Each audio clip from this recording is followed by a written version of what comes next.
Alright, the Premier League kicks off on Saturday with Arsenal taking on newly promoted Fulham. So let's get this out of the way. Premier League predictions for the upcoming season. Let's go. 20th, Aston Villa.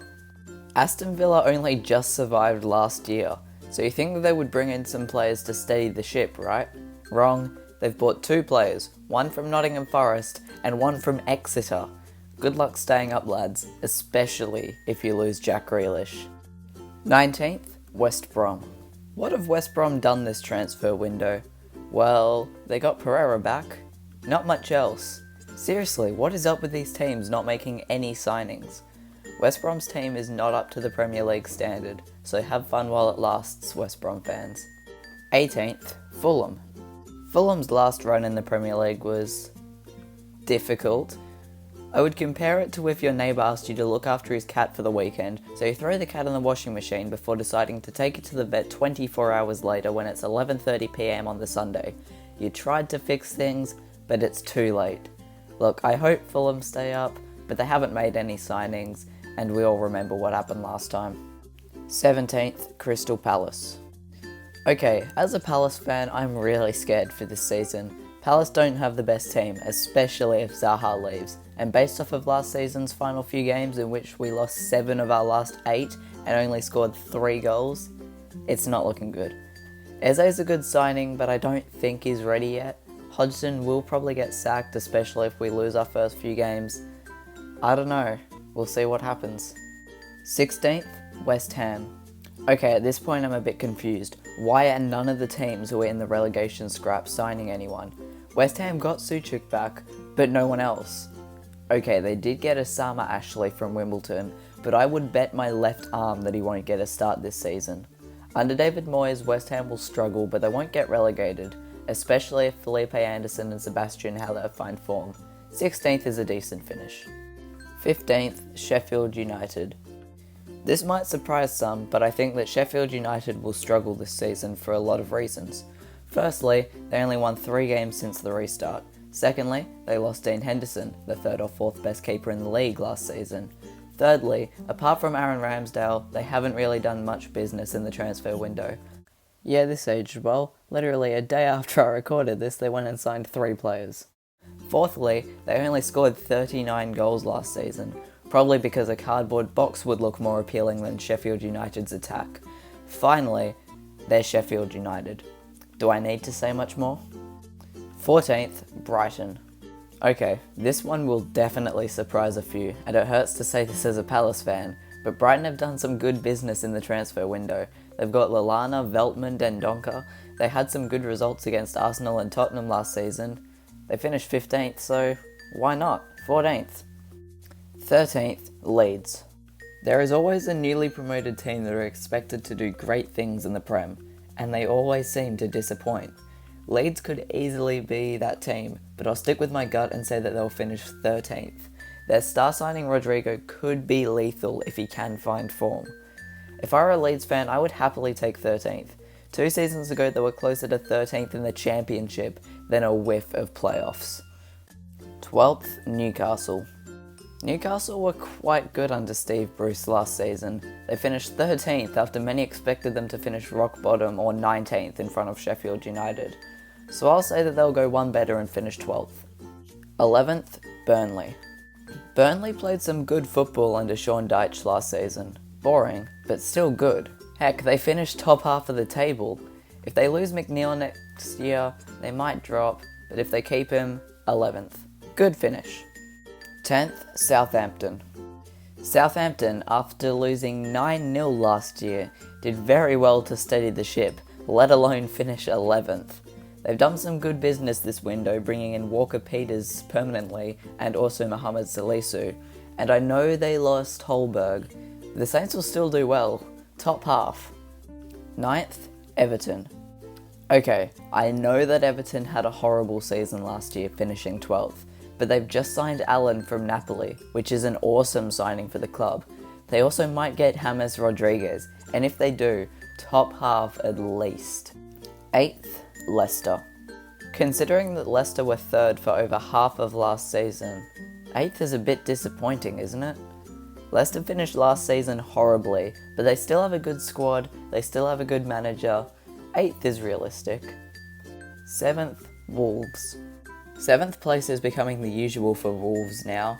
They aren't good enough to be considered one of the big clubs in England, so 7th again. 6th, Tottenham. This is an exciting time for Tottenham. Jose's at the wheel, they've made some decent signings, and they did have a decent season under Mourinho last year. The start they had under Pochettino last season sort of ruined the record though. If I was a Spurs fan, I'd take 6th, and who knows, maybe a good run in the FA or Carabao Cup. 5th, Arsenal. Arsenal could absolutely bottle it again this season, but I don't think they will. They finished the season with an FA Cup and wins over Liverpool and Man City, and they've just started this one off by lifting the Community Shield. They've also signed Willian and Gabriel, plus they've got Ceballos back on loan. It's an exciting time for Arsenal, but not quite top 4 yet.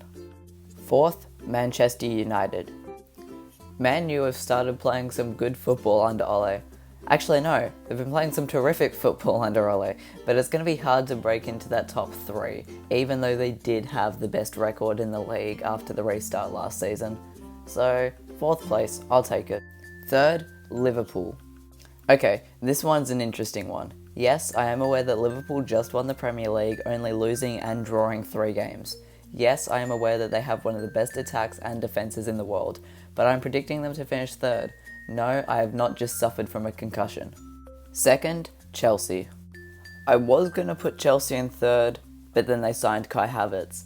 Seriously, this club is beginning to turn into Man City. Look at this shopping cart. Werner, Ziyech, Thiago Silva, Kai Havertz, Ben Chilwell and Malang Sarr. They lost Willian, but do you think they're really going to miss him after these signings? 2nd place. 1st, Manchester City. If Messi did sign for City, this would almost be confirmed. But no, Messi decided to stay in Catalonia, meaning that this season might be a little bit more interesting. I still think Man City will win the league, but not as convincingly as 2018. Still, a league title's a league title. And there we go. I'll come back at the end of the season, whenever that is, and I'll see how I went. Anyway, before we go, I've got some other YouTubers to share their predictions with us. Those YouTubers are Strawt, Maqwell, and Monterey Games. Enjoy. Derpy, you've asked me to provide you with some predictions, some opinions on the upcoming football season. Now, let me get something straight with you, okay, Mr. Diglett, if that's even your real name. When you ask me for an opinion or a prediction, you're not asking for that. You're asking for a fact, because what I say is fact. Who's gonna win the Prem? Whoa, who's gonna win the Prem? You know, I'm not gonna tell you. All right. Instead, I'm gonna show you through the power of editing magic. You're gonna like this, all right? Oh my god! Come on, wasn't that amazing? With no bias whatsoever, I believe that the best club in the world, Crystal Palace, will win the Premier League this season. Who have we got? Eze, Zaha, possibly Batshuayi. Okay, that's enough for me. You know, that's a Premier League winning attack if I've ever seen one before in my life. Alright, so who's going to win the Premier League? I'm going to say Liverpool's going to win the Premier League again. I just do not see Manchester City having enough firepower to get past Liverpool in the league this season. So as much as I don't want to see Liverpool win the league, I think they'll do it again. I don't see any other team that is up to their level at the moment. The one to win the title is Manchester City. The new signings look promising, and I think it's enough to edge past the runner-up, Chelsea. Who's going to get relegated? I'm going to go with West Brom, Aston Villa, and Fulham. Those will be the 3 that will relegate. My relegation candidates are West Brom, Southampton, and Fulham. Who's going to get relegated? Well, came to the right place. Fulham, you're going down. Aston Villa, you're going down. Brighton, fuck off from the Premier League. You don't deserve to be here anymore. Alright, so you're going to go down. A team that I think will surprise people is Crystal Palace. They've been smart in the market, and I think they can at least push for the 7th or 8th position this season. Who's going to surprise a few in a good way? I think Brighton will surprise a few in a good way by getting relegated. Who's going to surprise a few in a good way? I guess I just have to go with the bandwagon and say Leeds, just because they do have Marcelo Bielsa, and I'm very excited to see what they can do. I do see them getting hyped up quite a bit, but I still see like a mid-table finish for Leeds, and that's good enough for a promoted side, especially one that I think conceded the least amount of goals in the championship last season. So it'll be fun to see what they do. Who's going to surprise you in a bad way? I think Crystal Palace, by dominating the league way too much. You know, we're going to become the next Man City and Liverpool, but like combined. So we're going to become just dominant for the next 16 years, probably. After that, we're going to get relegated to the Vanarama League, but I'll take the success now.